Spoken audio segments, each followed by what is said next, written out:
in response to the public statements of the Embassy of the People's Republic of China that opposed and criticized these positions and questioned the propriety of Philippine officials expressing such views in the performance. So it's specified, the nature of the statements.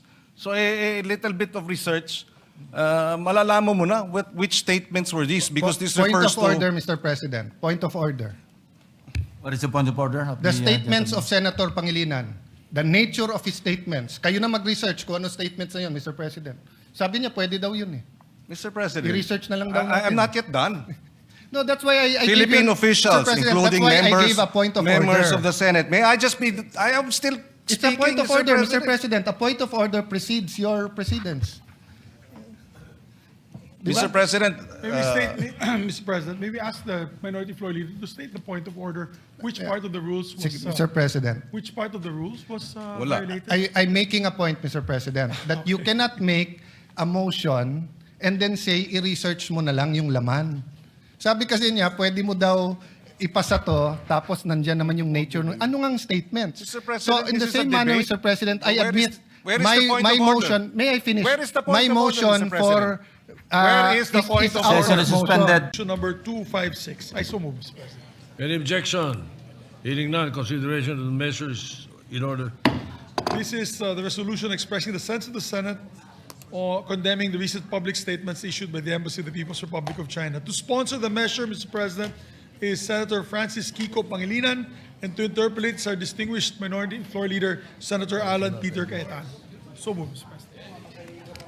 Senator Francis Pangilinan is recognized to continue sponsoring the measure, and for the period of interpellation, the minority leader, Senator Alan Cayetano, is recognized. we are more than willing, Mr. President, to answer... Good afternoon, the- Mr. President, and to our esteemed colleague, Senator Kiko Pangilinan. May I have the privilege of asking some clarificatory questions to the one of the principal authors and the distinguished gentleman from Pampanga and the rest of the Philippines. Most willingly to our minority leader and the gentleman from Taguig and Pateros. Yes. Thank you. Mr. President, with the permission of Senator Pangilinan, may I start by asking just some preliminary questions, just to set the tone and the environment. Let me start by saying that the gentleman is a friend. He helped my sister a lot when she was the first time she ran for the Senate. In the last 10, 12 years, we have not agreed on many things on politics between me and the gentleman. Yet we have worked on many things together. Both of us had the privilege of being in the cabinet, him during as presidential advisor on agriculture, myself on the foreign affairs. But the most significant thing is that we are brothers in Christ, correct? Amen. Yes. So I take that as a yes, the amen. So as brothers in Christ, we both believe that Jeremiah 29:11 is true. When God said, "For I know the plans I have for you, plans to prosper you, not to harm you, plans to give you hope in a future," that refers to the Philippines, as it refers to other nations, correct? That is correct. Yes. And part of the future and hope that God is giving us is also to secure our territory. Am I correct there? That is correct. Yes. And also to secure the benefits of our sovereign rights. That is correct, Mr. President. And of course, kasama rin po doon yung responsibilities natin sa sovereign rights. For example, managing the ecosystem in the West Philippine Sea, South China Sea. That is correct, Mr. President. Mr. President, I know the answer to this, but let me ask it anyway. The gentleman from Pampanga, being from a city councilor to senator of this republic to a cabinet member, you do share the view that sending millions of Filipinos out of the Philippines because there's no work here is not sustainable. We have to come to a turning point where there are quality jobs in our country, correct? That is correct, and I believe agriculture and fisheries modernization would be key to bringing our overseas Filipino workers back because that will be sustainable economic growth, should we focus on agriculture and fisheries, Mr. President, as a path to modernization and sustainable economic growth? Actually, the gentleman answered my follow-up question, because my follow-up question was that precisely that I know his passion for agriculture. I think that's been a, 15, 20, 25-year passion of the gentleman. A decade and a half, about decade 15, and a half, about no? 15 years. And of course, fisheries, very, very much underestimated yung potential ng fisheries.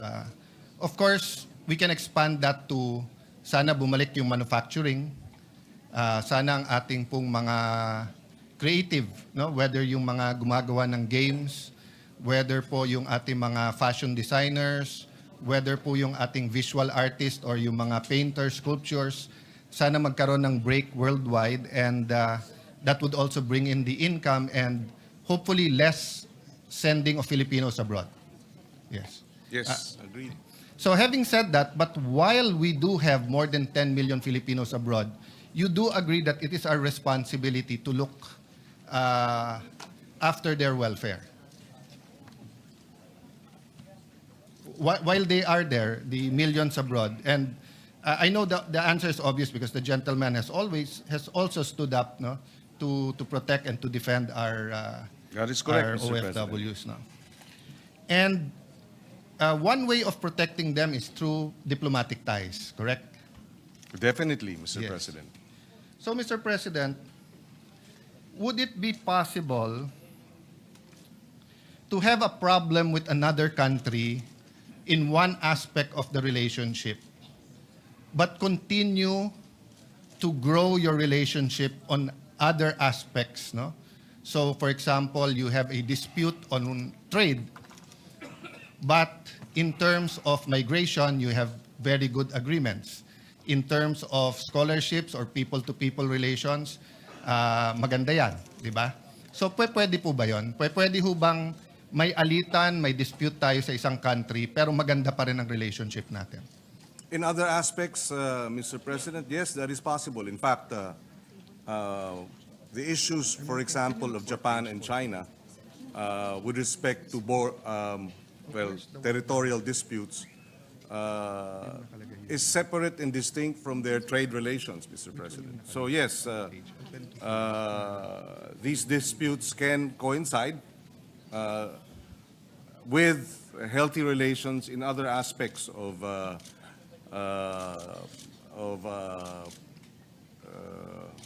trade, foreign exchange, cultural exchange, among others, Mr. President. That's correct.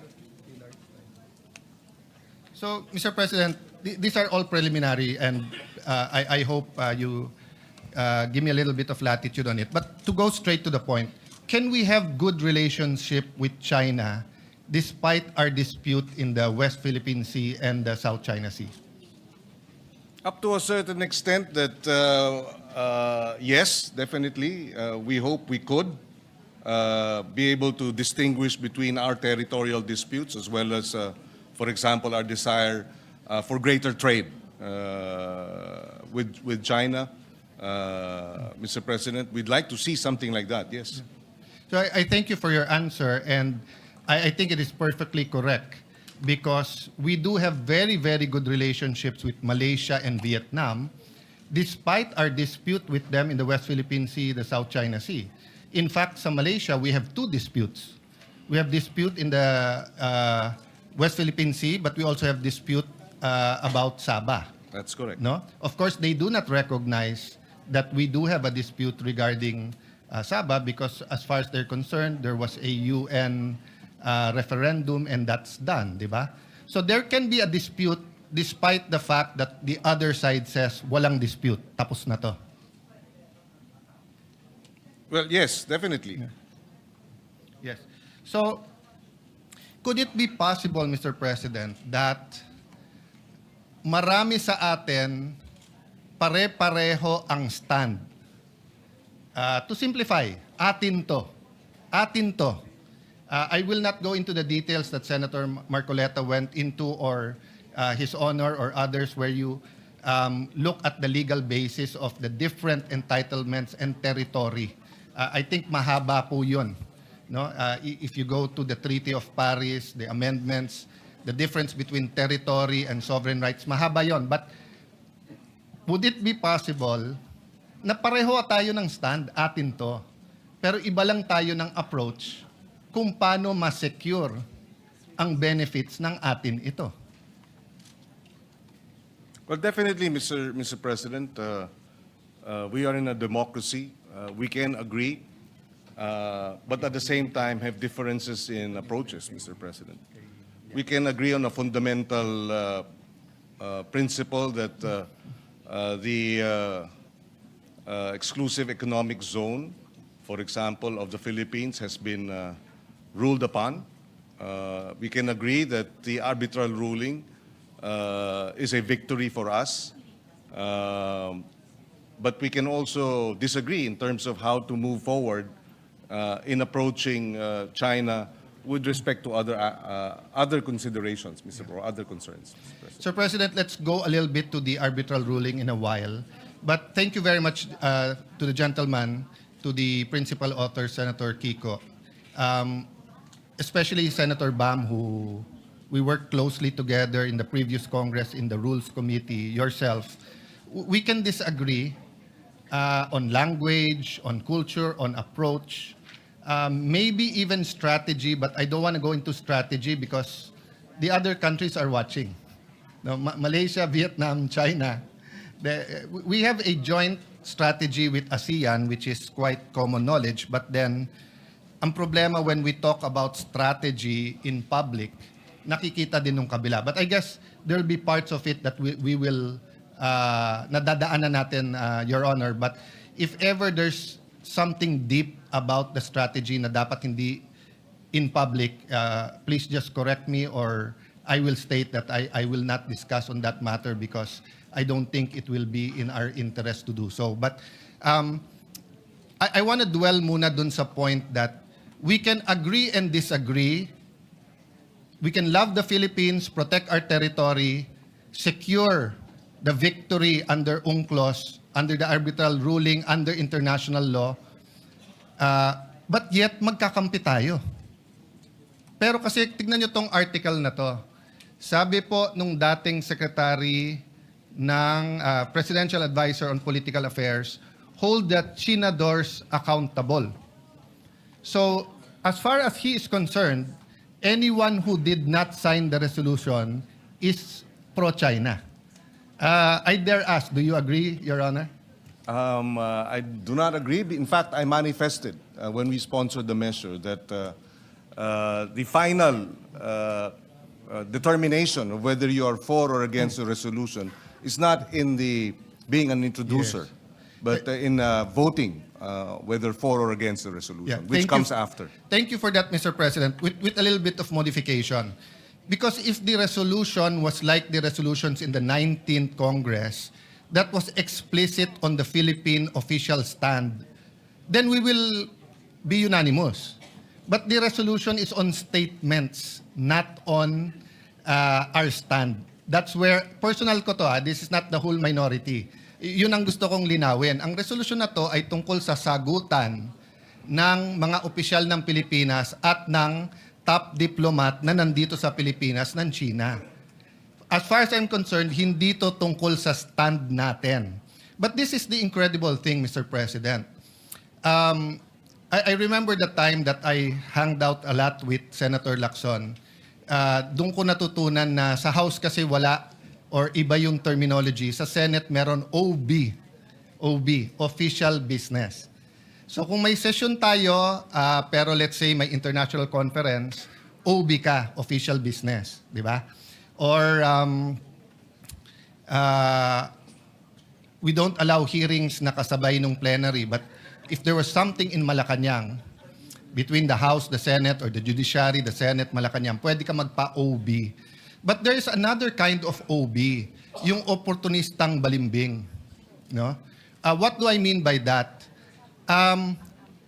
May I ask, Mr. President, honored gentleman, are you familiar with the stand of Secretary Llamas regarding the West Philippine Sea?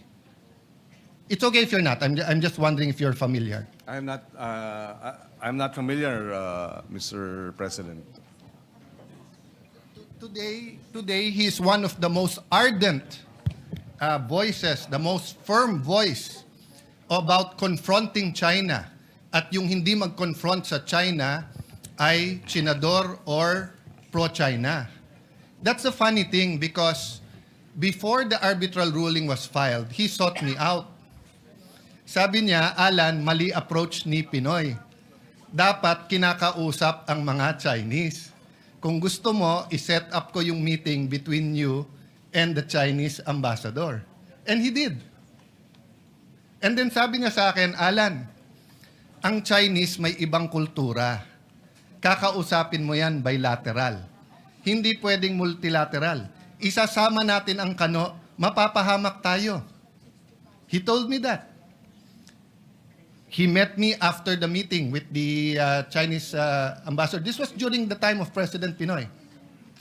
I think in the arbitral award, if I'm not mistaken, Senator, you were still in the Senate, no? You were in the cabinet yet, eh? No, I was no longer. You were already... yung award... we- 2016. no, we filed the... The award was 2012, 2016. yung standoff, eh. Yes. So you were still in the Senate, no? Yes, the first 3 years of my third term. Yes. So I was minority leader noon. So by virtue of that, I was in the National Security Council. And Ronald Llamas were looking for anyone and everyone who would listen to him to talk to whoever to convince President Pinoy not to file the arbitral case, not to go, and to have bilateral talks. So let me just mention, Mr. President, that what is seen in public, in Facebook, in vlogs, is very, very far from what is discussed in the halls of power and between professionals. I mean, here in Senate, we know where we disagree, we know where we will agree, di ba? So for example, if you talk about divorce, we will know who is pro and anti. So yung pro, gusto niya mapasa yung batas na pwede ng divorce. Yung anti, ayaw. Meron naman pro-divorce, pero ayaw na no-fault divorce. Ibig sabihin, kailangan may grounds. So, masalimuot ang issues. No? Anong point ko doon, Mr. Chairman, Mr. President, dear Senator Pangilinan?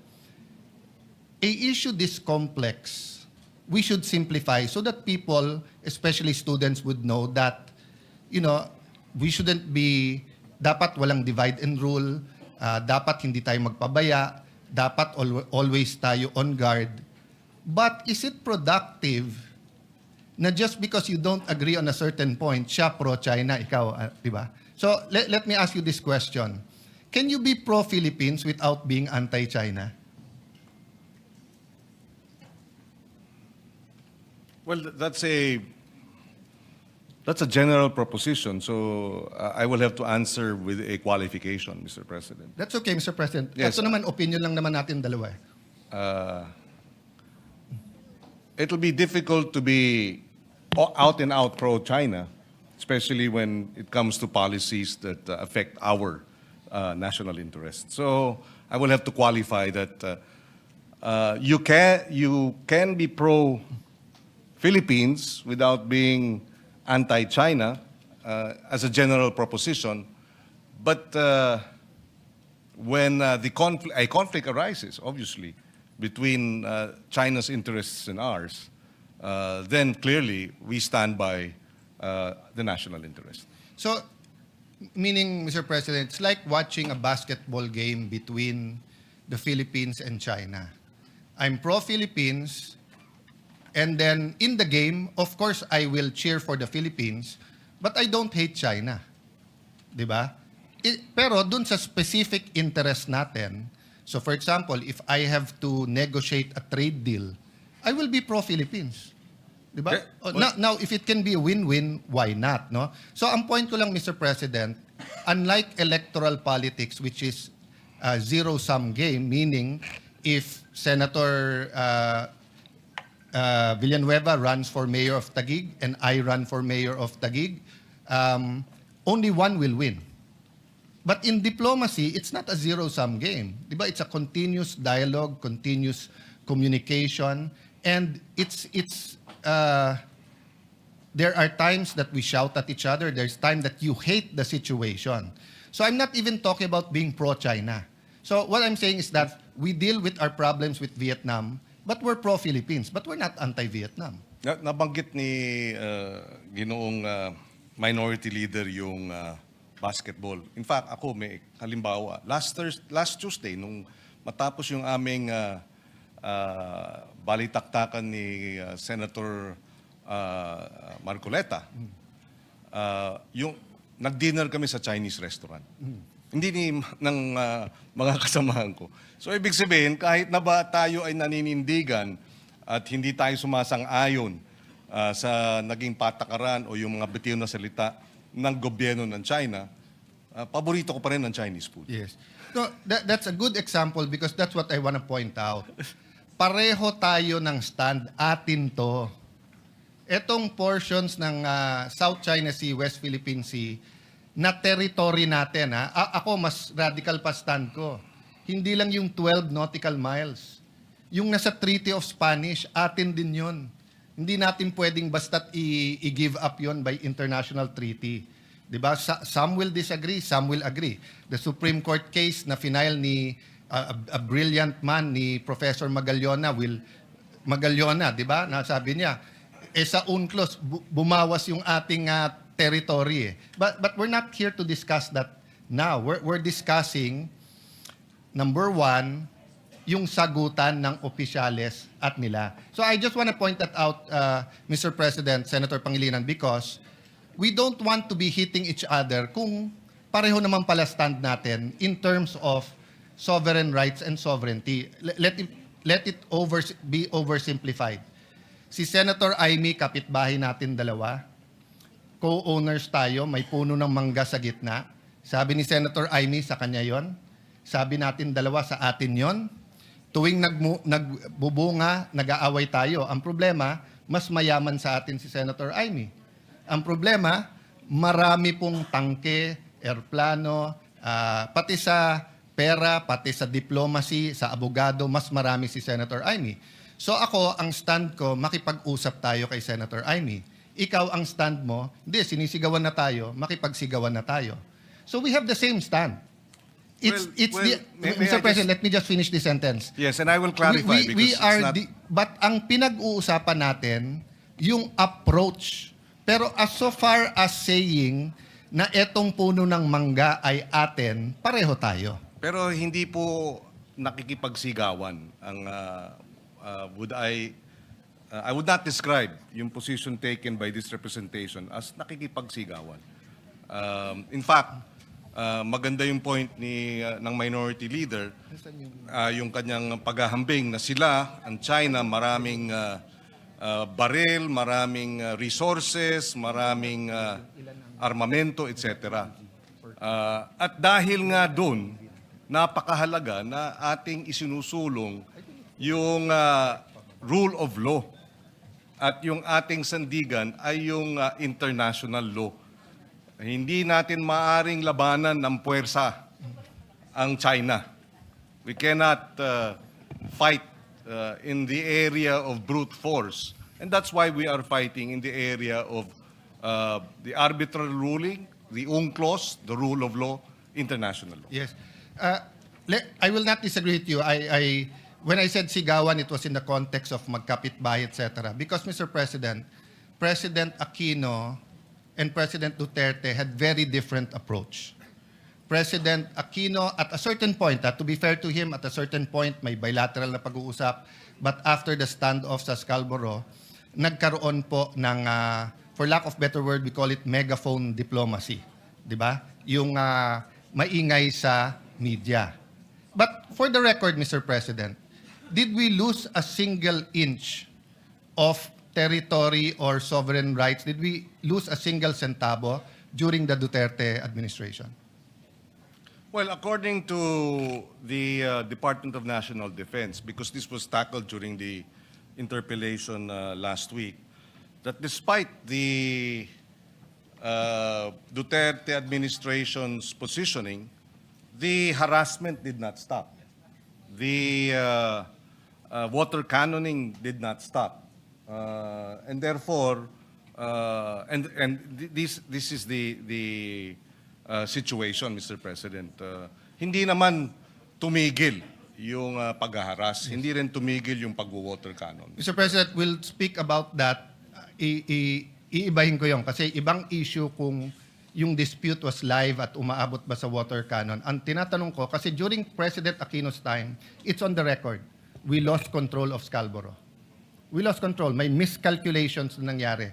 Instead of sending a Coast Guard ship, we sent a military ship, Navy, a gray ship, and then nagkaroon ng standoff and then kinontrol ng Chinese. So when President Duterte took over, that's what we had to deal with, the threats that it will further escalate. So from the time that President Duterte took over, June 30, 2016, until the time he left, June 30, 2022, did we lose a single feature, a single square inch? Did we lose part of our territory? I think it's on the record we did not. Well, if we did not lose any, then we thank the efforts of the past administration. But did we gain? Were we able to reverse the losses? I think not. Were we able to improve our trade, direct investments, etc.? I would say not so. Not as robust in terms of other countries. So therefore, may plus minus din po, Mr. President. Well, let me answer that in two ways. First, I appeal to the records. We had more trade than during the Aquino administration. More bananas, other fruits were allowed into China. The tourism went up. First time in our history, lumaban yung dami ng Chinese versus dumami ng Japanese. And then yung hindi nakakapangisda, your staff, I have my support staff, you have your support staff, they can Google it. President Duterte announced that our fishermen can fish. Hindi lang pwede sa loob ng lagoon. And pati yon meron dahilan because spawning grounds yon eh. So hindi dapat mag-fish dun sa loob. Long story short, hindi nakakapag-fish nun. Did we gain? That is now the challenge of the Marcos administration. And that's why I have not commented whether I'm for or against because his national security knows more of what's happening on the ground. And ongoing pa yung kanilang strategy. Do I hope that they will gain? I think there are some gains in the Scarborough. Of course, I hope that they will gain. Kaya nga ulit-ulitin ko. Pareho stand natin, atin to eh. Yung approach natin ang iba. And tayo, nakakapag-discuss tayo. I will agree with you or disagree. You will disagree with me.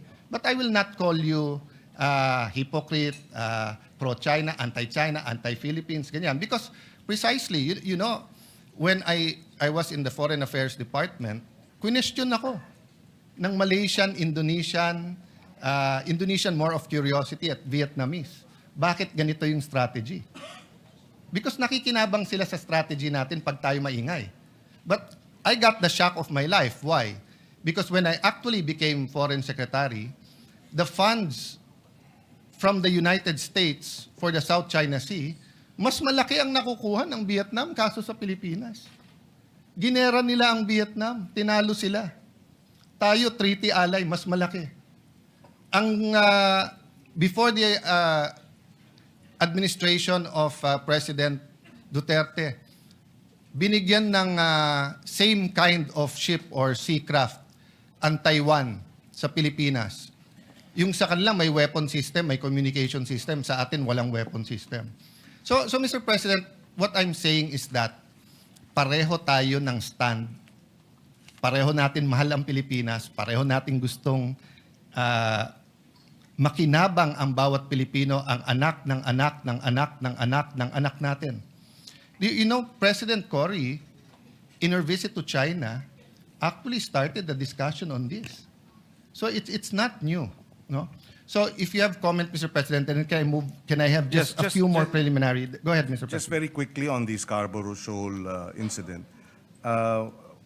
Precisely because of the Scarborough Shoal incident, the Aquino administration proceeded to file the case before the International Tribunal a few years later. I think 1 year or several months later. And we won, thankfully. Yes. And in that regard, we placed on record that the 9-dash line of China is illegal according to the UNCLOS, that they're setting up, building destruction of the reefs and building artificial islands and runways was violative of our EEZ, and that alone gave us a strong footing. So strong in the sense that moving forward, several years later, about 60 countries have recognized the 2016 ruling that favored precisely the Philippine position and counting. So I'd like to think that yes, that incident in Scarborough was most unfortunate that it led to that, but because of that incident, we, as a smaller nation, decided that the way to addressing the challenge of a bigger nation, more powerful nation, is by way of the rule of law, by international law.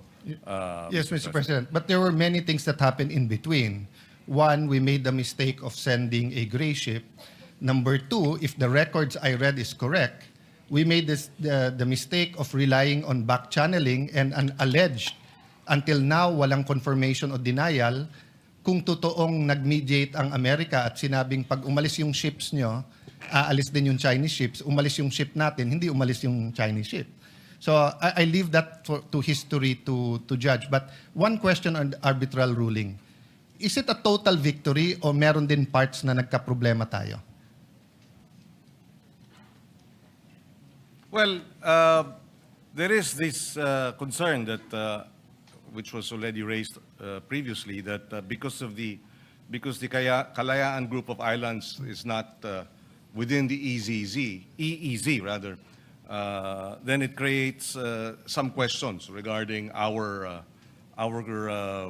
sovereign rights and sovereignty over the KIG. But it can be argued that in the same way, for example, Guam is not within the EEZ of the United States, it is still U.S. territory. Medyo exhaustive naman po ang inyong talakayan ni Senator Marcoleta. I'll just try to summarize it in one line.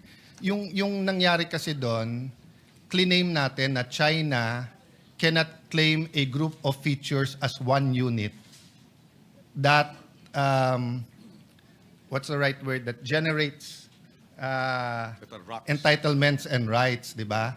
But tayo, claim natin yung KIG as a group. That's why last minute lang nalaman nung lawyer natin. So, but as I said, exhaustive kayo. But maraming hindi nakakaalam, and I think this is where it's upsetting to scholars. Because I got the shock of my life. Before I went to DFA, I attended seminars, international seminars. Ito yung mga track 2, mga professors. At tinanong nga ako ng isang professor, "Sir, did you win the arbitral award?" Of course, sagot ko, yes. But I knew it was sort of a trick question. So he asked me, sa Scarborough Shoal, didn't you used to arrest Chinese fishermen? Yes. Oh, didn't you used to arrest Vietnamese fishermen? Yes. O ano ba ang sinabi sa award? Sabi sa award, it is recognized as traditional fishing ground of all three. Chinese, Filipinos, Vietnamese. So ngayon hindi na natin sila pwedeng arestuhin. So hindi rin totoo na parang Biblia, as far as we Christians is concerned, that every part of the Bible is true. May mga naging kahinaan din itong agad-agad natin pagpunta sa arbitral ruling. Kaya, in resetting our problem in Scarborough Shoal, hindi na natin mababalik sa before Pinoy's time or before the standoff because stop na tayo nung ruling sa arbitral court. But in the conceding that may be the case in terms of us arresting other fishers from other nations, the fact that there was a recognition that these are traditional fishing grounds for all means that China is now doing illegal acts by water cannoning our fisher folk who are in the area, Mr. President. So in that No, regard, Mr. President, that was clear even before. But before, pwede natin sila arestuhin. Ngayon, hindi na natin sila pwedeng arestuhin. Dati, pag i-easy natin, kailangan nila ng fisheries agreement. Kung hindi, pwede natin silang arestuhin. Parang Papua New Guinea. Sa ngayon, doon na tayo kumukuha. Not all, but tuna, kumukuha tayo sa EEZ nila, pero may fishing agreement. Sa ibang parts ng EEZ natin, we can still arrest. yes. But not in Scarborough. But that's not my point. My point is, we can discuss soberly as patriotic Filipinos how to navigate this and secure our territory and also benefit from all of this, from our sovereign rights, di ba? Without saying you're pro-China, you're anti-China, Chinador ka, etc. No? And the funny thing is, Mr. Llamas was correct on that point. Because sinasabi niya, hindi man pinag-aralan lahat, iba-iba yan. Iba yung stand natin sa Ayungin, iba stand natin sa KIG, kay Don. Kaya lang ngayon, biglang balimbing na, biglang totally siya ang Mr. Philippines. No? Mr. President, who was the first to start reclaiming in the South China Sea? At least from the Philippine What country, Mr. President? you're from the DND. Yes, our DND resource person says that it was Malaysia Okay. that started claiming. No? Okay. And of the claimant countries, sinong pinaka-aggressive? Of the claimant countries. I'm not talking about 1 China. month, 1 China, year. of In the course. last 20 years, China. Yes. Okay. Sino pinaka-maraming reclamation? China. As of today, Vietnam, according to the DND, Mr. President. What country offered the United States not to militarize the reclamations, etc.?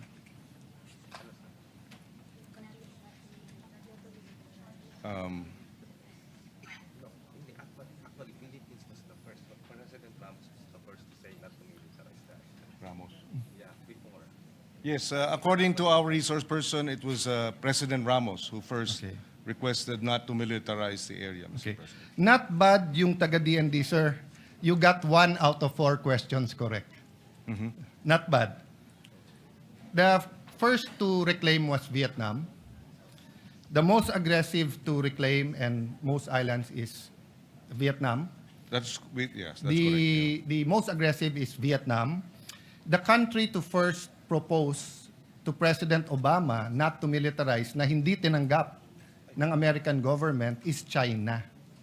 President Xi was still vice president there. It's recorded in many, many books. I recommend you read yung kay Mahubani, a great diplomat, a great professor of the Lee Kuan Yew School of Government. No?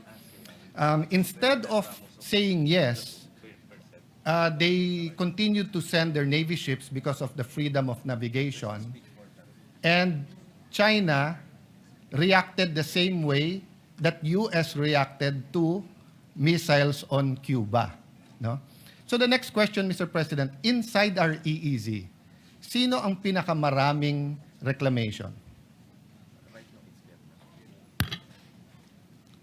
Right now, it is, as I made to understand, it is Vietnam. Okay. Sinong pangalawa? Again, according to our DND resource person, China is the second. Okay. Mali po, it's Malaysia. So, tama ako, Malaysia.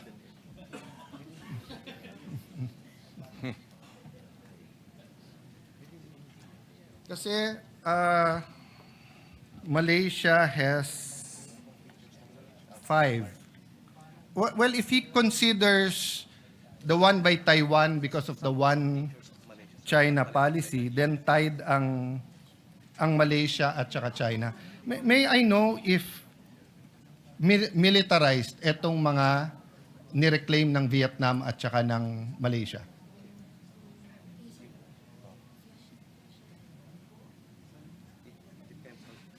Depends naman kung naglalagay ng military officer. Yung sa Vietnam, they have their own military. Yes, according to our resource persons in Vietnam, there are military personnel and officers. And So officials. military personnel lang naman, but hindi militarized. Well, yes, he not in the context or not In the context of the Chinese, yes, not in the relative to.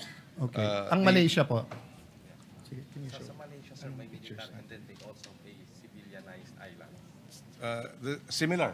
They have the military, but they also have civilianized islands, Mr. President.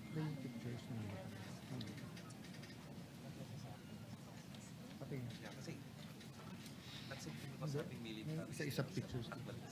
Yeah. so doing national defense on our part is not actually military. Mr. President, I'm looking for the pictures, but I don't know kung hindi lang authorized ang representative nyo sa DND. Ang features ng Vietnam at Malaysia are may missile silos, may military ships, may radars.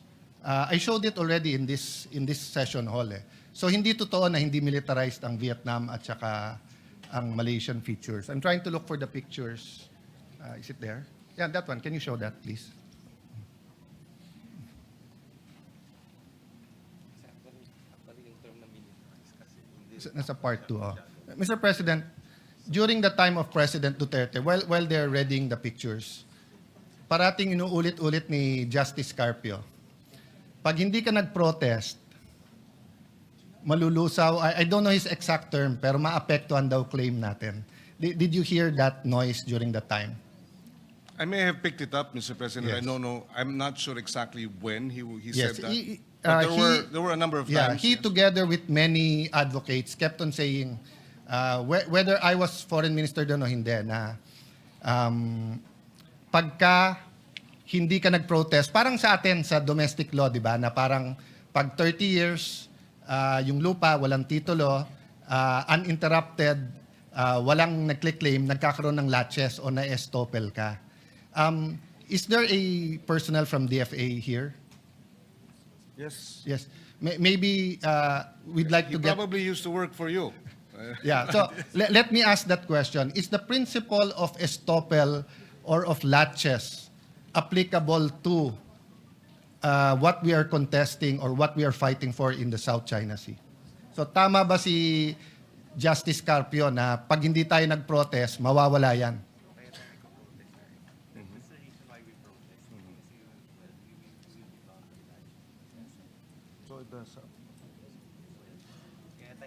As a general principle, the resource person says yes. Latches may, over time, affect our claim, Mr. President. Maybe we have to correct that, Mr. President. Napakadelikado ng statement na yon. Alam niyo bakit? Kasi nung panahon ni President Aquino and even during the Duterte time, we did not protest Vietnam and Malaysia. So kung tama yung sinasabi ni Justice Carpio, wala na tayong claim sa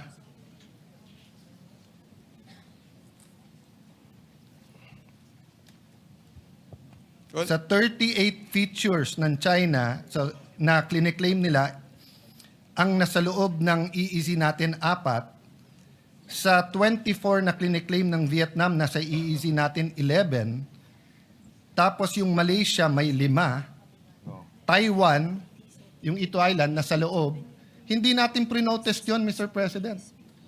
So, let's dispel that malicious political statement because it is not a legal proposition. Wala sa UNCLOS ang Latches at saka Estoppel. Wala po doon. Hindi, ibang-iba yung law of the sea sa law of land.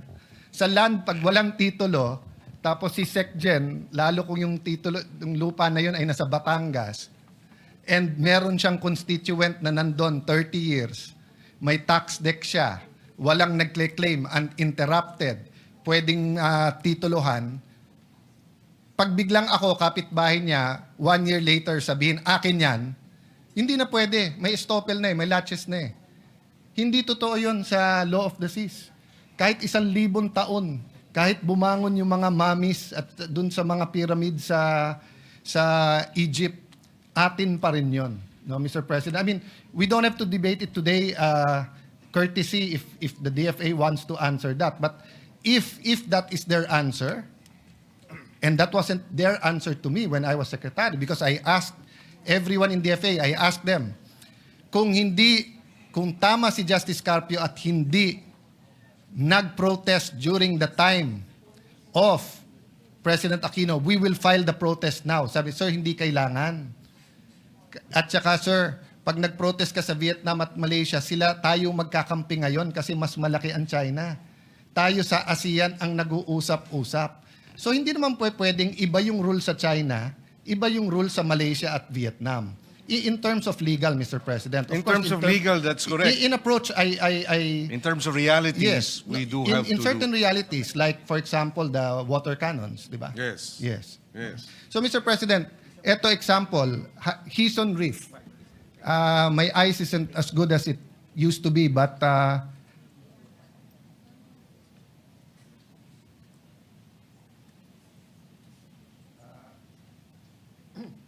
I read the radar, I see the battle tank. Go to the next slides para lang makita. O eto, Bailang K. So makikita nyo po dyan, meron pong bunker, meron pong gun shelter, meron pong open, ayan, may battle tank, may lighthouse, may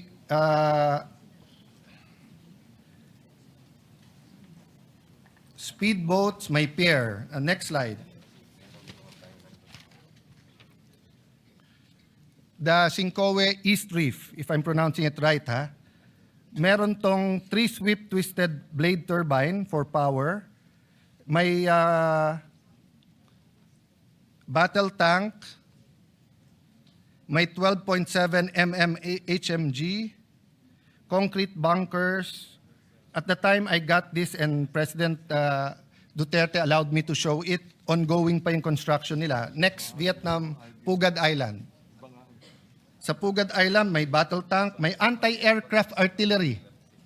So let me ask the DND representative, through of course you gentleman, ang mga airplano ba natin, helicopters or Coast Guard, dumidikit sa mga island ng occupied ng Vietnam?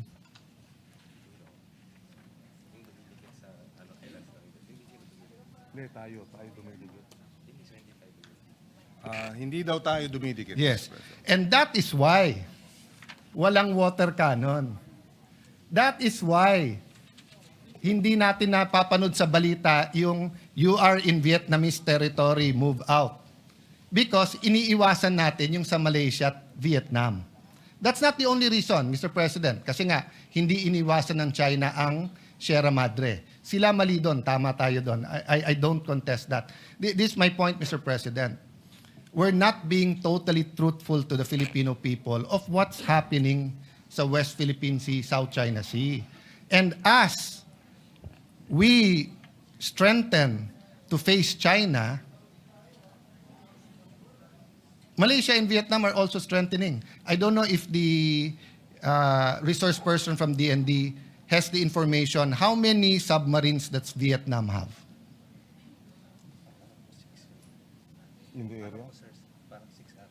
There are a number Yes. of And how many does Malaysia have? also. There I'm are, sorry, sir. I know you don't have it offhand, but enough to say na marami. how many Philippines has, except, hindi kasama yung kay Chabit na submarine na ginagamit niya sa Ilocos, ha? How many submarines does the Philippines have?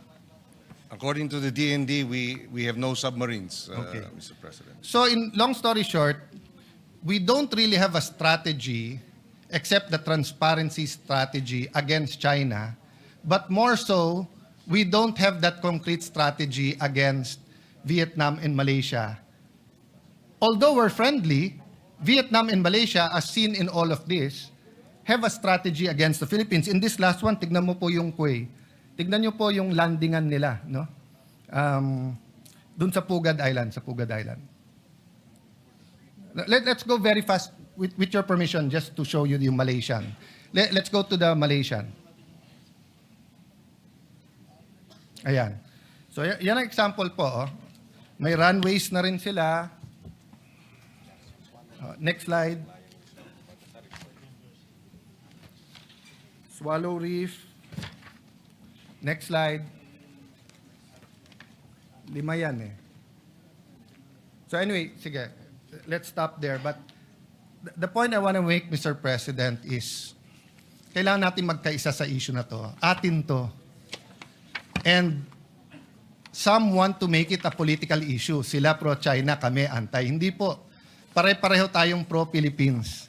Pero may mga detalye na kailangan pag-usapan natin ng husto.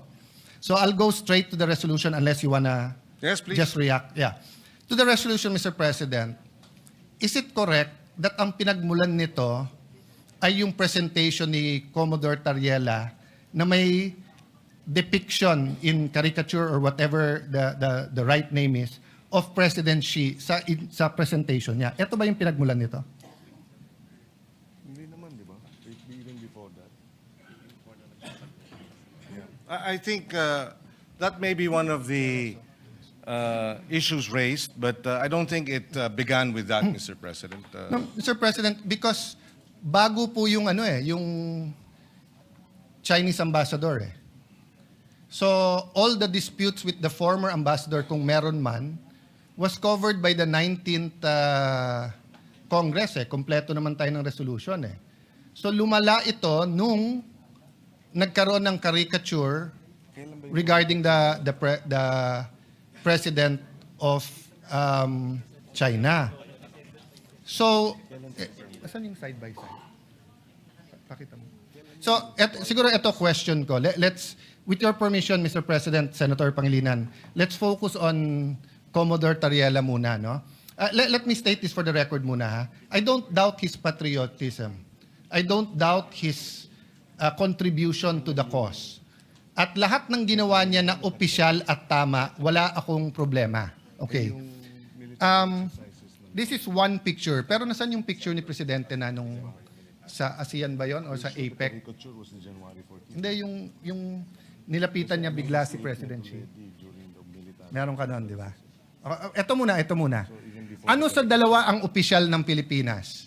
Yung mag-usap tayo, magdebate, ipaglaban natin atin, pero sa simbolo ng watawat at sa simbolo ng Pangulo ng bawat bansa, cordial tayo, or ang official ba natin ay umikot tayo at gumawa tayo ng mga caricature at siraan natin ang image ng presidente ng kabila? Which is our official policy? If I may just clarify, Mr. President, because the mention of the caricature. Mr. President, according to the information, the caricature came out January 14. But even before that, Mr. President, I publicly came up with a statement expressing concern about the military exercises, live military exercises undertaken by China in the Taiwan Straits. That was in December. And there, Mr. President, I was called out by the Chinese embassy spokesperson saying, reminding me that I should respect the one China policy. And so the issue of Tariela cannot be isolated, Mr. President. Okay. So, And therefore, if I answer this, it is simplifying, Mr. President, the whole resolution into Tariela's statements. No, it's not, Mr. President. Mr. President, I'll go to the one China policy later on and why you were called out. Because if you remember, the president himself was called out. Exactly, But not Mr. by President. the... No, because that's their duty. Well, and this is our duty to respond. Yes. Mr. President, yes. Yes, it's your duty to respond, Mr. President, but... To uphold the rights, to uphold our independence, to uphold our freedom of speech, Mr. President. Yes, Mr. President, but one of the red lines of China in their diplomatic relations with any country, including the United States, is the one China policy. That's why when the Speaker of the House of US went to Taiwan, they were called out.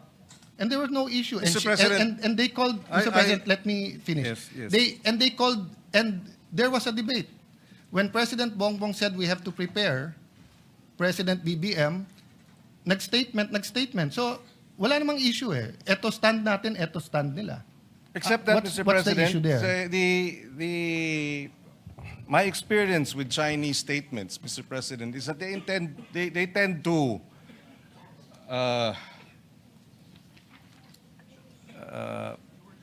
tend to be inaccurate, or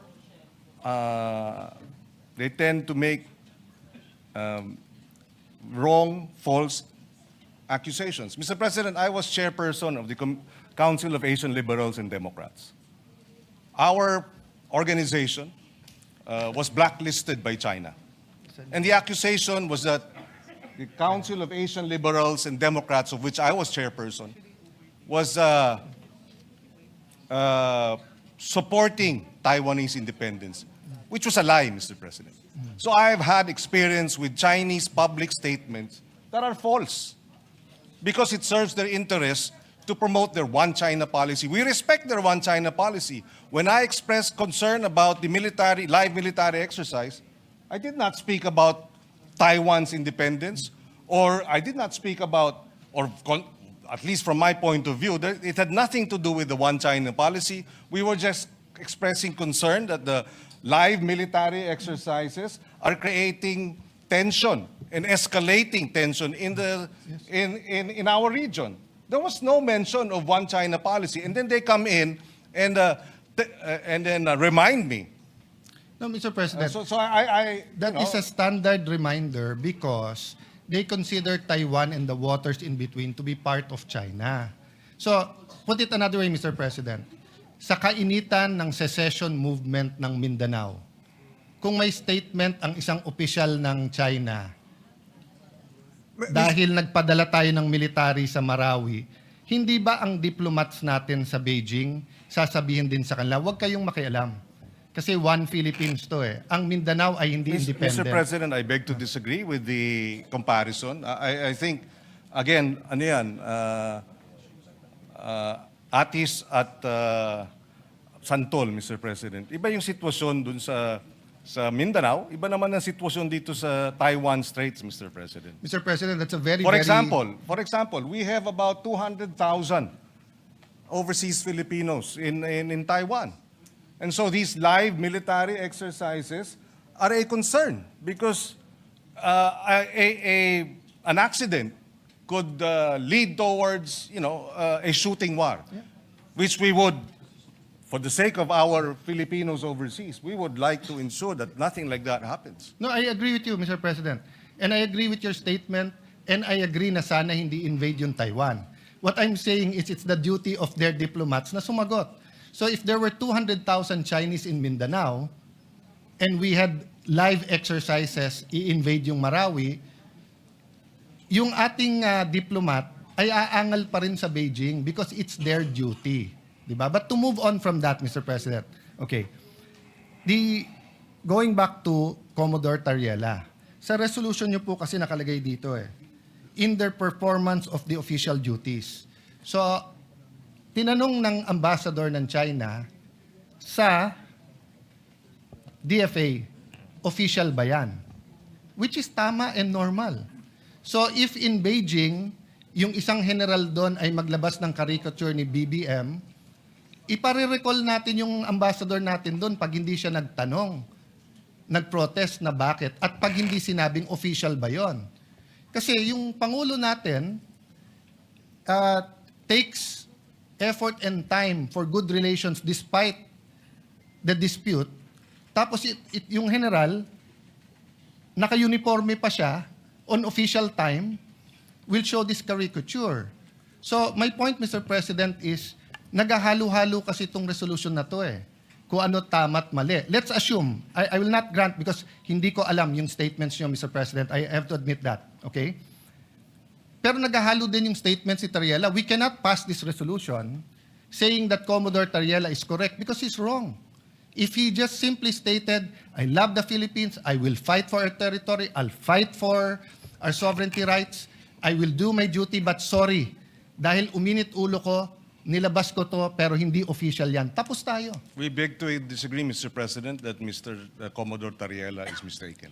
So- We would not have put this resolution and authored it if we felt See, Mr. so Tariela. that's what I want to elicit. So the authors of this resolution is saying, pwede. So kung ang official ng presidente is to have certain decorum sa presidente ng China, pwede yung isang general hindi sumunod. Ang sa kanya, bastusin natin yung Pangulo Mr. ng isang President, bansa. that is his interpretation. No. Bastos yun. No, that is your interpretation. No. So if I No, ask them well, now... Mr. President, we beg to disagree. Can you show the slide? Mr. ulit? President, we beg Mr. to disagree. President, The Department of National Mr. President, Defense tignan nyo naman po. has issued a statement condemning China's remarks, Mr. No, President. we're not talking about... Mr. President, if you look at the DFA, it was also telling Tariela, but not directly. It says, It was saying, follow the decorum, Mr. President. Mr. President, kung ganyan ang stand natin, then my staff now can show a meme of you? Mr. President, Mr. President, dito ba sa... Let me ask that question. Mr. President, I am not from China. Why will they put a meme? Why will your staff put No, a it's meme not about towards me? China. It's about No, decorum. You're comparing apples Mr. and President, oranges, no, Mr. no. President. You are simplifying what Session is is a suspended for 1 minute. complicated na international.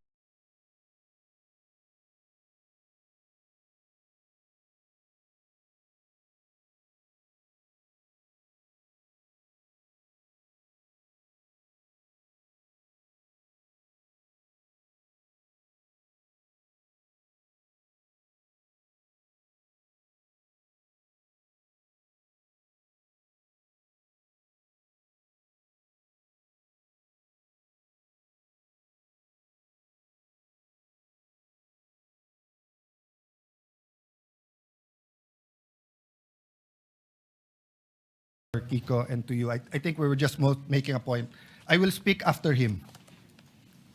No, Mr. President, I have made my point. Just for the record also, the resolution does not make mention of the caricature. So I'm not sure where Yes. where the point of the caricature is being Mr. President. pointed out. I will go there after this point, Mr. President. No. Sir President, Rule 93, acts and language which offend a senator or any public institution shall be deemed parliamentary. From kindergarten, Mr. President, we are taught certain rules. How to address the teacher, how to respect your neighbor, paano i-address yung matatanda, di ba? Ganon din po sa international affairs. You do not mess with their flag and you do not mess with their symbol of authority, their king, sultan, prime minister, or president. That's why in this slide, Mr. President, it is very clear, yung official natin is, despite any dispute, si President Zelensky at President Putin if you put them on the same room, magkakamayan yan. So that's why the question kay Commodore Tariela is, officially sanctioned ba yan? Which tama na tanungin ng Chinese ambassador, bakit? If a general in China makes a caricature of President Bongbong, dapat i-protest ng ating ambassador. At dapat tanungin, official ba yan? Because we cannot look underhanded pagdating po sa international community. Hindi pwede ang Pangulo makikipag-usap na eto walang personalan and then yung general mo personal. So I'm sorry I reacted because anyone who sees the caricature is not a flattering caricature. If I do that caricature to any world leader, kahit dito, di ba? The majority leader is smiling. the majority leader and I had a bad, we've known each other since 98. We've never argued with raising our voice. But umabot. I didn't even remember what I said. We apologized to each other. Bakit? Mali eh. Mali. Pero tama yung pinaglalaban mo, bro. Tama pinaglalaban ko.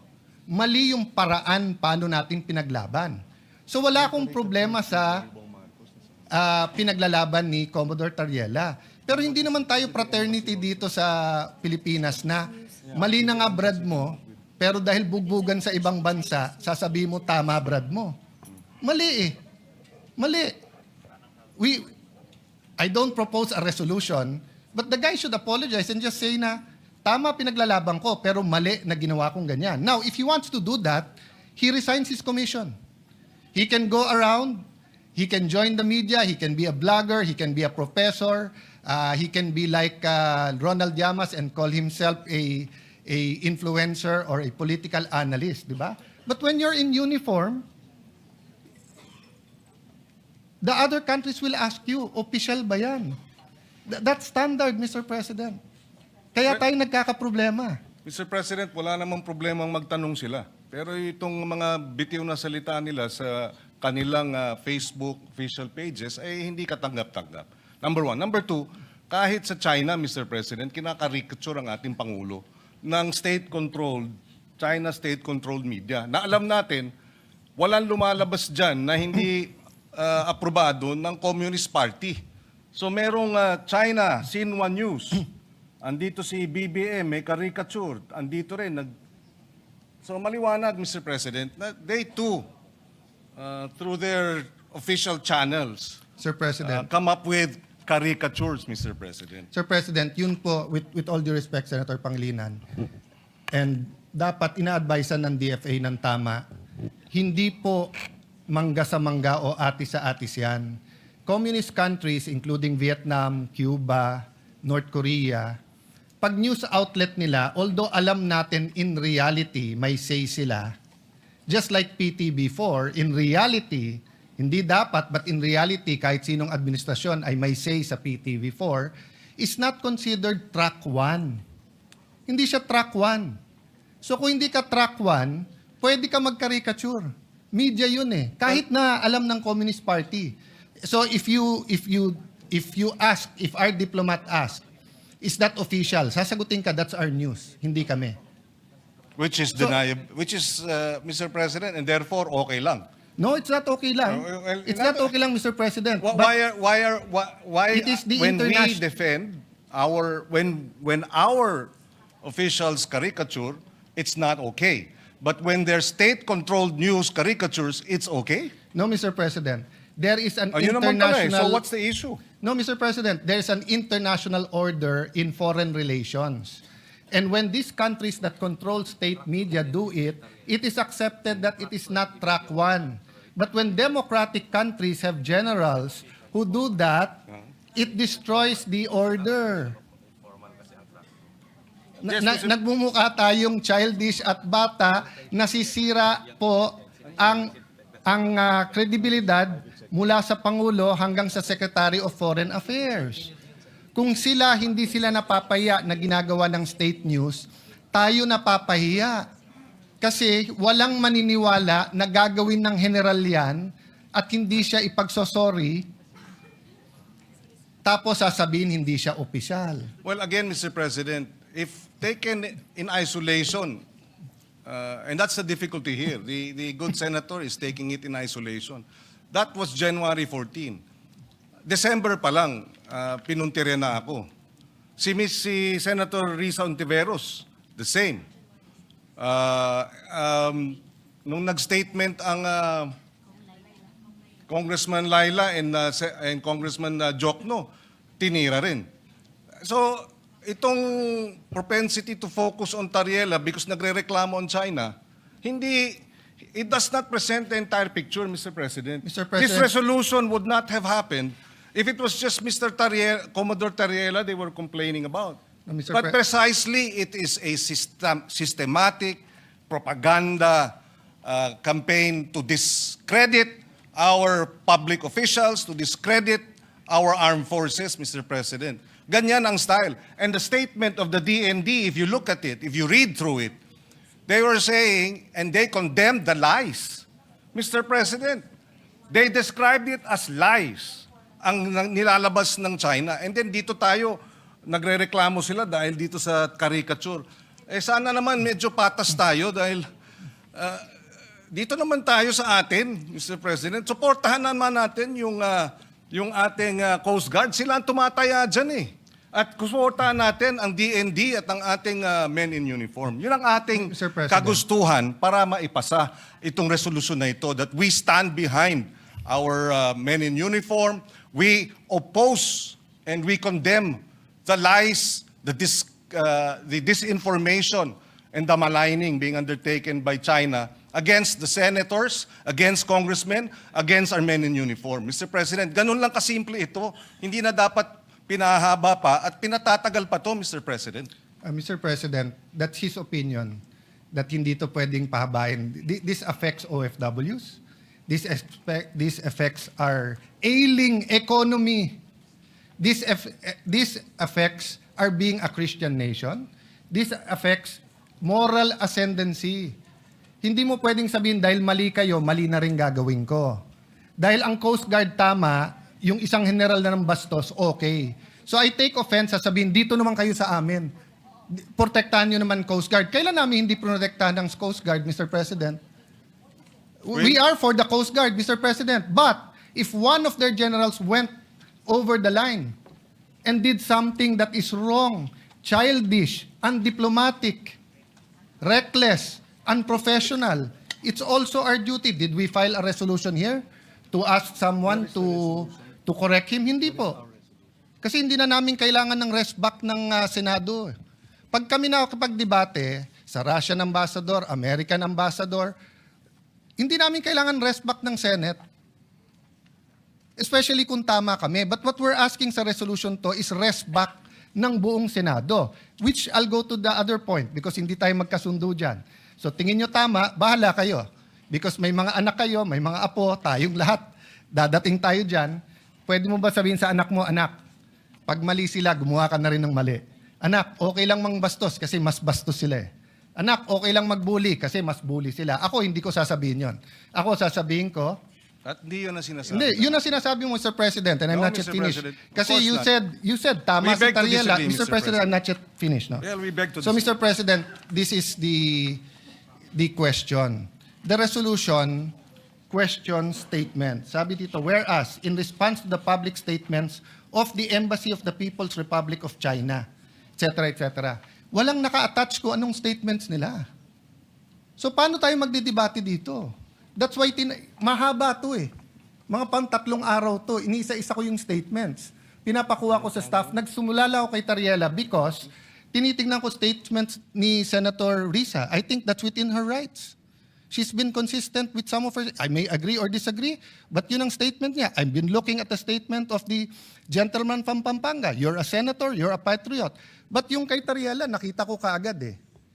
Tama yung iba niyang mga statements, pero mali yung ginawa niya na ganyan ang gagawin mo. Kasi pag ginawa kay President Bongbong yon, regardless kung opposition ako administrasyon, pagtatanggol ko siya. Dahil mali eh. Ang mali is mali. Hindi pwedeng mali sila, mali na rin tayo. Tama sila, tama tayo. May tama tayo niyan. So Mr. President, this is the question. How will we discuss and vote on this? Kung wala naman dito yung statements na kine-question natin.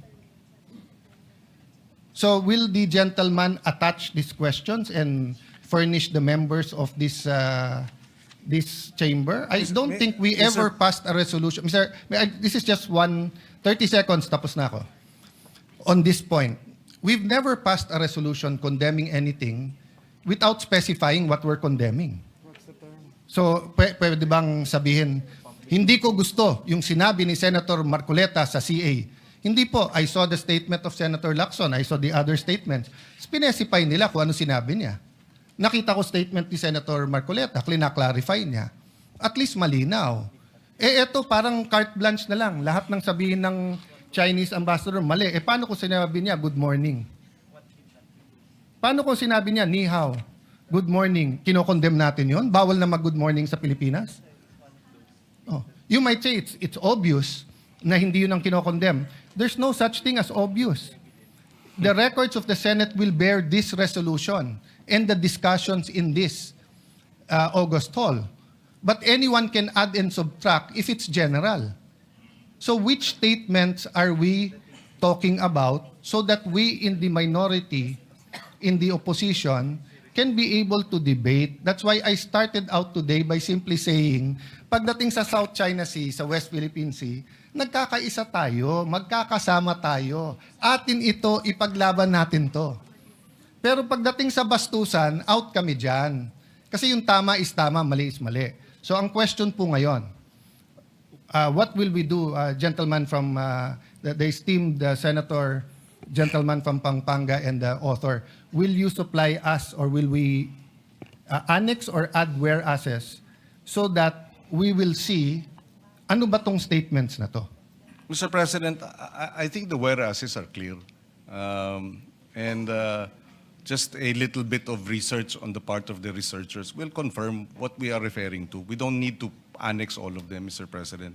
For example, in response to the public statements of the Embassy of the People's Republic of China that opposed and criticized these positions and questioned the propriety of Philippine officials expressing such views in the performance. So it's specified, the nature of the statements. So a little bit of research, malalaman mo na which statements were these because this Point refers of to... order, Mr. President. Point of order.